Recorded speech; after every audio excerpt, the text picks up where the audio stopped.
अब ये भगवानों की तो दे दिया हिसाब किताब आपको, ये भगवान तो इसे थे आपके। अब जिनको आप ऋषि महर्षि मानते थे, दुर्वासा जी को तोप मानते थे कि बड़े महापुरुष हैं, वो तो नीच थे एक नंबर के। सूक्ष्म वेद के अंदर परमात्मा ने कहा है कि दुर्वासा कोपे तहाँ, दुर्वासा वहाँ क्रोधित हुआ। किस बात पे? बच्चों ने मजाक कर दिया कि बिजली गिर गई थी, साधु संत ठीक है बेटा भाग जाओ, खबरदार आगे बकवाद करी है निकम्मे। ऐसे करते संतों के साथ मजाक करते, इतना कह के छोड़ सके था। और शराब दे दिया तुम्हारा नाश होगा। आम व्यक्ति से भी गिरे हुए थे ये लोग, जिनको मैं ऋषि माना करते थे। एक बुजुर्ग आदमी बड़े आदमी से को बालक मजाक भी कर ले, उसको इतना भयंकर शराब दिया करते हैं। पुरात्माओं जैसे किसी के हाथ में बंदूक है, पिस्टल है, और कोई बालक मजाक कर दे और उसका वो गोली मार दे, वो तो एक ढेर आदमी होगा समर्थ, उसको पता है तो कितनी कितनी भयंकर वस्तु लिए यार, किसके ऊपर दाग रहा है। वो नीच व्यक्ति होता है, मजाक करने पे भी इतनी भी सहन नहीं कर सकता। तो इस स्थिति के थे वो ऋषि, उनके पास ये हथियार थे वचन के और शराब देने के। तो यहाँ सूक्ष्म वेद में लिखा है कि दुर्वासा को पे तहाँ क्रोधित हो गए और समझ न आई नीच, ये भी नहीं सोचा तू क्या करने जा रहा है। और 56 करोड़ यादव कट गए और वह मची रुद्र की कीच, यानी रक्त की 11 माच की, खून की 11 मच की, 56 करोड़ आदमी जहाँ लाश हो जाए और नदी बह कर चल पड़े खून की, रक्त की। तो यहाँ पुण्यात्माओं, ना तो ये भगवान समर्थ जिनको हम पूजा करते, ना ये ऋषि एक आने के जिनको ज्ञान ही नहीं था, इनको ये नहीं पता भगवान कौन है। अब ये भगवान के लिए निकले थे घर से, साधना करेंगे, भक्ति करेंगे, अंगार अंगारों से शीतलता की खोज करने लगे। अंगारों पर चलने के अभ्यस्त हो गए। थोड़ी आँच को भी हम, थोड़ी ही आग को, आँच को हम सुख मान रहे। झूठे सुख को सुख कहे, ये मान रहा मन मोद, ये सकल चबीना काल का, कुछ मुख में कुछ गोद। अब परमात्मा क्या कहते हैं? भाई तन दर सुखिया कोई न देखा, जो देखा सो दुखिया हो।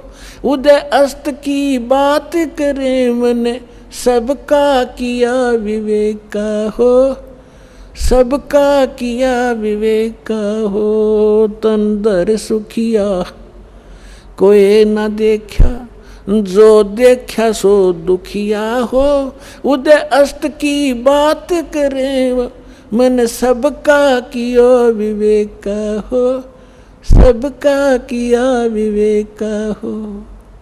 भाई घाटे बाधे सब जग दुखिया, के गृहस्थी बैरागी हो। घाटे बाधे सब जग दुखिया, के गृहस्थी बैरागी हो। सुख देव ने दुख के डर से, गर्भ में माया त्यागी हो, गर्भ में माया त्यागी हो। तन दर सुखिया कोई न देखा, जो देखा सो दुखिया हो। उदय अस्त की बात करते हैं, मन सबका किया विवेका हो, सबका किया विवेका हो। भाई जंगम दुखिया योगी दुखिया, तपस्वी को दुख दूना हो।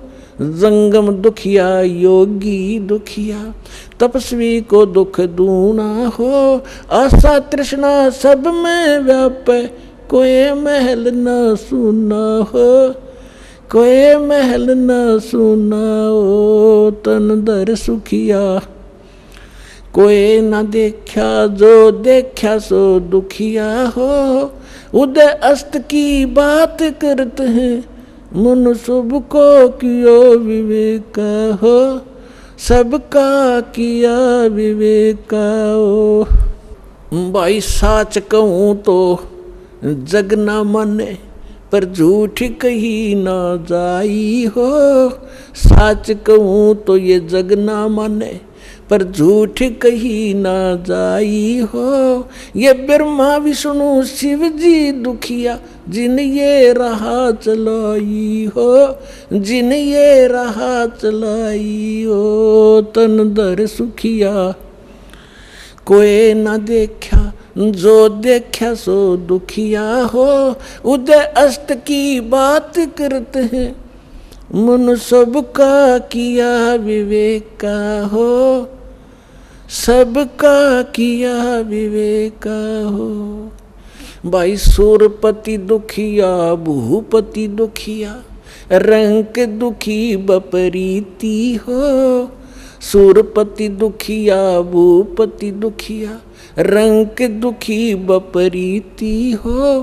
कहे कबीर और सब दुखिया, एक संत सुखी मन जीती हो, संत सुखी मन जीती हो। तन दर सुखिया कोई न देखा, जो देखा सो दुखिया हो। उदय अस्त की बात करते हैं, मन सबको किया विवेक का हो, सबका किया विवेक का हो। सूरपति दुखिया भूपति दुखिया, रंक दुखी बपरीती हो। सूरपति दुखिया भूपति दुखिया, रंक दुखी बपरीती हो। कहे कबीर और सब दुखिया, एक संत सुखी मन जीती हो, संत सुखी मन जीती हो। तन दर सुखिया कोई न देखा, जो देखा सो दुखिया हो। उदय अस्त की बात करते हैं, मन सबका किया विवेक का हो, सबका किया विवेक का हो। पुणात्माओं, सौभाग्य आपका और धन आपके माता पिता जिनसे जन्म हुआ। आपको वो अनमोल वचन सुनने को मिल रहे हैं जो इन ब्रह्मा विष्णु महेश को भी छींट भी नहीं लगी थी इस ज्ञान की, जो आपके ऊपर वर्षा कर दी भगवान ने। कभी सीडी के माध्यम से, कभी सत्संग के माध्यम से, कभी चिप के माध्यम से परमात्मा आपकी आत्मा पर वर्षा कर रहे हैं। और इस ज्ञान से एक बार परिपूर्ण हो जाना, आप देखना फिर भगवान यहाँ भी सुख देगा और सतलोक में जाओगे जहाँ कभी मृत्यु नहीं होती, कभी वृद्ध अवस्था नहीं आती, किसी चीज़ का अभाव नहीं वहाँ पर। अब जो प्रसंग चल रहा है, जिस लोक में आप रह रहे हो ये अंगार बरस रहे हैं, और जहाँ अंगार थोड़े से कम हैं, हल्की आग वाले, हम उनको सुख मान बैठे हैं। अब क्या बताते हैं कि घाटे बाधे सब जग दुखिया, और के गृहस्थी बैरागी हो। अब देखो पुणात्माओं, परमात्मा पाने के लिए जिसने घर त्याग दिया, हम उसको बैरागी मानते थे, सन्यासी मानते थे। अब वो बैराग प्राप्त करना और सन्यासी होना हमने कहाँ से ग्रहण किया, कौन से ग्रंथ से प्राप्त किया हमने ये ज्ञान? श्रीमद् भगवत गीता अध्याय नंबर 4 के, श्रीमद् भगवत गीता अध्याय नंबर 3 के श्लोक नंबर 4, 5, 6, 7 में स्पष्ट वर्णन किया है कि अर्जुन, यदि तू काम छोड़ के कर्म सन्यासी बन गया, जंगल में जा बैठा, तेरा निर्वाह कैसे होगा, पेट कैसे पालेगा तू? इसलिए तू काम भी कर और भक्ति भी कर। फिर ये कहाँ से लाए, जंगल में घर छोड़ कर चले गए, जंगल में जाकर सुख होगा? जंगल में कैसे सुख होगा, वन में? अब घर में सारी सुविधा आपको, समय पर रोटी मिल रही है, झोपड़ी है, मकान है, जैसा भी आपको सुविधा कर्मानुसार मिली है, उसको संतुष्ट, उसमें संतोष करो और उसमें बैठ कर अपना भक्ति करो। समय पर भूख लगेगी तो खाना खाया, भूख समाप्त हुई, वह इच्छा खत्म हुई, वो कल्पना समाप्त हुई तो भक्ति करेगा। यदि रोटी मिली नहीं तो भक्ति कैसे करेगा? उसी को सोचता रहेगा कहाँ से लाऊं, कैसे मिलेगी। रोटी का सुमन होगा, वो भगवान का नहीं होता। अब जैसे घर छोड़कर चला गया, वैरागी बन गया, वहाँ जाके गर्मी भी लगेगी, सर्दी भी आवेगी, वर्षा भी होगी, उसके लिए फिर झोपड़ी डालनी पड़ेगी, उसने वहाँ झोपड़ी या गुफा खोदनी पड़ेगी, और भूख लगेगी फिर गांव में जाना पड़ेगा मांगने के लिए, दिए माई गालिए दिए एक रोटी। अब जब तक रोटी ना मिलेगी तो ना भगवान तो याद आवे कोई ना, और रोटी याद आऊंगी इसके। तो परमात्मा के जो साधना करनी चाहिए, जो उसका तरीका है, वो तुम्हें पता नहीं। आप फिर ये सोच बैठे कि उन्हीं को भगवान मिलता होगा जो जंगल में चले जाते हैं, खड़े होकर तप करते हैं, दोनों के ऊपर तपते हैं। ये तो मूर्खों की साधना थी। परमात्मा कहते हैं कि दंभ करें, दंभ माने पाखंड है। लोग दिखावा ड्रामा करते हैं, बैठ जाएंगे कि तो धूना लगा के ऊंचे से स्थान पर बैठेंगे न, खूब दूर तो सब न दिखे महात्मा बैठा है, ताकि दुनिया आने लग जाए और उसकी पूजा शुरू हो जाए। डंभ करें, डूंगर चढ़ें, डूंगर माने पहाड़ पर बैठ जाते हैं जाकर ये लोग नकली। डंभ करें डूंगर चढ़ें, अंतर झीनी झूल, और जग जाने बंदगी करें बोवें सुल बबूल। परमात्मा अपने सूक्ष्म वेद में कहते हैं कि दुनिया तो जनता तो सोचा ये भक्ति कर रहा है, बड़ा महापुरुष है, दूना लगा कर बैठा है, और कपड़े भी त्याग रखे, लंगोट बांध रखा है। और परमात्मा कहते हैं जग जाने बंदगी करे, भक्ति करे, यो बोवे सुल बबूल। तप से जो तपस्या वो करते, जैसे दुर्वासा ने खूब तपस्याएं की थी और क्या प्राप्ति की, अंगारे भर दिए अपने अंदर, तोब ये बकवाद सिद्धि की, वचन से किसी का नाश कर देना। अब दुर्वासा जी ने श्राप दे दिया बेमतलब बकवास का। अब उसने उसके बैड अकाउंट में लिख दिए, वो 56 करोड़ मानस व्यक्ति उसने मार दिए वचन से, और वो उसके बैड अकाउंट में लिखे जाएंगे। जब ये कुत्ते की योनि माँ होगा दुर्वासा, इसके सिर में कीड़े पड़ेंगे, वो 56 करोड़ आत्माएं इसको खा रही होंगी। तुमने उस दरगाह का मैल नहीं देखा और धर्मराज के तिल तिल का लेखा। तीनों यहाँ बता रहे हैं जग जाने बंदगी करे। परमात्मा कहते हैं ये बोवे सूल बबूल, इन्होंने तो काटे बोली अपने भविष्य में, सिद्धि पा के किसी को बेनिफिट दे दिया, किसी को हानि दे दी, दोनों अपनी भक्ति क्षीण करी, उधर से पाप इकट्ठे कर लिए। अब क्या बताना चाहते हैं परमात्मा कि घाटे बाद सब जग दुखिया। जैसे किसी को हानि होगी व्यवसाय के अंदर तो दुखी, स्वाभाविक दुखी है, तो होगा दुखी होगा। और जिसके घना बेनिफिट हो गया, जैसे किसी का 1 लाख का लाभ हो गया व्यवसाय में, वो 5 लाख का काम शुरू करेगा और 4 लाख लेगा कर्ज, फिर उसमें हो जा नुकसान। फिर वो कर्ज जो ले लिया, नुकसान भी ना होया, काम चल पड़ा, कुछ दिन में वो मांगने वाले शुरू हो जाएंगे आने, उसने नींद आवे नहीं, कभी फैक्ट्री में हड़ताल होगी, कभी कुछ हो गया, वह समस्या हो रहेगी। कहते हैं यहाँ हानि हो जा तो दुखी और लाभ हो गया तो दुखी, घाटे बाद सब दुख दुखिया। और के गृहस्थी बैरागी हो, अब बैरागी बनकर जंगल में जा बैठा, वहाँ भूख लगी, समस्या आई, गर्मी और सर्दी वर्षा, ओले पड़े सिर में, फोड़ दे सिर ने, उसके लिए झोंपड़ी डाली, फिर बर्तन भी लाया तो इधर से मांगे मूंग गए, फिर वो सांग जोड़ दिया जो छोड़ कर गया था घर से। क्या फ़ायदा है वहाँ जंगल में बैठने का, घर में समय पर टूक मिल रहा है, रोटी मिल रही है, खाओ और भजन करो, अपना काम भी करो, निर्वाह भी करो। तो ये वास्तविक तरीका यही था। इन नकलियों को देखकर हम सच्चाई हमें प्राप्त नहीं थी, हम भी ये सोचते रहे कि इन्हीं को भगवान मिलेगा, फिर भी हम छोटी मोटी अपनी राहत के लिए भगवान को याद करते रहते थे। वो भी तरीका ठीक नहीं था। कहते हैं घाटे बाद सब जग दुखिया, के गृहस्थी बैरागी हो। और सुखदेव ने दुख के डर से गर्भ में माया त्यागी हो।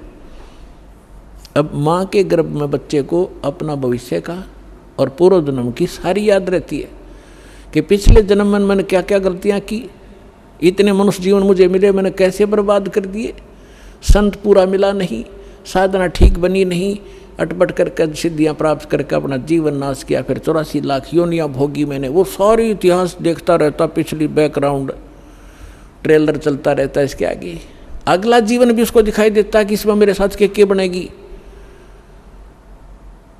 तो ये सोचता है कि हे भगवान अब के इस नरक से निकाल दाता, पीछे गलती हुई सो हुई, अब के गलती नहीं करूँगा, परम संत को खोजूंगा, केवल भक्ति करूँगा, आपकी याद करूँगा, पीछा छुटवाऊँगा, जन्म मरण का रोग कटवाऊँगा और केवल अपना छोटा निर्वाह के लिए अपना सिंपल वे से रहूँगा और निर्वाह के लिए काम भी करूँगा, लेकिन भक्ति अवश्य करूँगा, मूल उद्देश्य जानकर करूँगा। मुझे एक बार निकाल दो बात था। तो इसी बात को याद करके सुखदेव ऋषि जी ने 12 वर्ष तक गर्भ से बाहर नहीं आए। फिर ब्रह्मा विष्णु महेश यहाँ के व्यवस्थक हैं, इनको चिंता बनी, काल ने इनको प्रेरणा की, अंडरग्राउंड रिमोट उसके हाथ में है।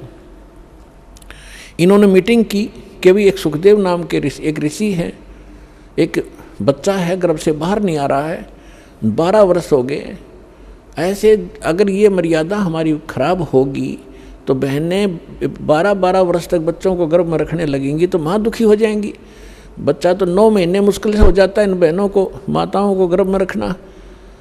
तो उन्होंने सोचा भी चलो वो ऋषि आत्मा है, उससे प्रार्थना करते हैं, उसी को कहते हैं, उसको मनाते हैं। तीनों आगे, तब तीनों ने आकर कहा कि भाई सुखदेव तू बाहर आ जा, ऐसे ऐसे हमारी परंपरा खराब मत कर। तब उसने कहा कि भगवान बाहर आते ही आपकी त्रिगुणमयी माया से ये जीव इतना अंधा हो जाता है, इसको भूत भविष्य का कुछ याद नहीं रहता, आप ये अपनी माया रोक लो, तब मैं बाहर आऊँ, कुछ देर के लिए रोक दो। तो उन्होंने कहा भाई देखो इसको हम नहीं रोक सकते, ये हमारे बस से बाहर की बात है, हमारे अंदर एक ऐसा गुण भर रखा है तो इसको हमारे लिए रोकना असंभव नहीं है। तो सुखदेव बोला मैं तो बाहर आऊँ नहीं, चाहे 20 वर्ष रहना पड़ो, 100 वर्ष रहना पड़ो। तब उन्होंने लास्ट में ये फैसला किया भी हम ज़्यादा देर नहीं रख सकते, हमारा शरीर फट जाएगा, हम केवल इतनी देर रख सकते। ये देख ले कितना क्षण है। सुखदेव जी ने कहा कि तो आप इतना ही रख लो, देर रोक दो इसको। तो जब वो बाहर आते हैं तुरंत उनकी तीनों गुणों का जो इफेक्ट है हमारे ऊपर एकदम असर करता है। उस समय जब वो माँ के गर्भ से बाहर आया तो वो इतनी देर रोके, इतनी देर में बाहर आ गए, वो चले गए। अपने आत्माओं उसको इस दुख के डरते हैं, गर्भ में माया त्यागी कि मैं इस संसार के चक्कर में नहीं पड़ूंगा, अपना मोक्ष कराऊंगा। मोक्ष बालकों का खेल है। घर से उठ गया आकाश, पिछले संस्कार से उसमें इतनी सिद्धि थी आकाश में उड़ जाता था, आकाश में उड़ गया, आगे जाके धरती पर टिकना तो पड़ेगा, आकाश में कितने दिन रहेगा, रोटी भी खानी है, आगे नहाना धोना भी होता है। फिर वह पृथ्वी पर फिर गिरा वापस।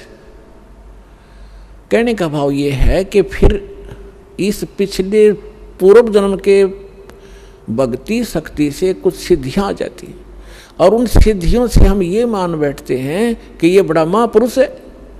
सिद्धि तो इस प्राणी का सबसे बड़ा दुश्मन है। अरे इसके लिए ये इसी के कारण ये सब ऋषि और महर्षि प्रसिद्ध हो रहे थे।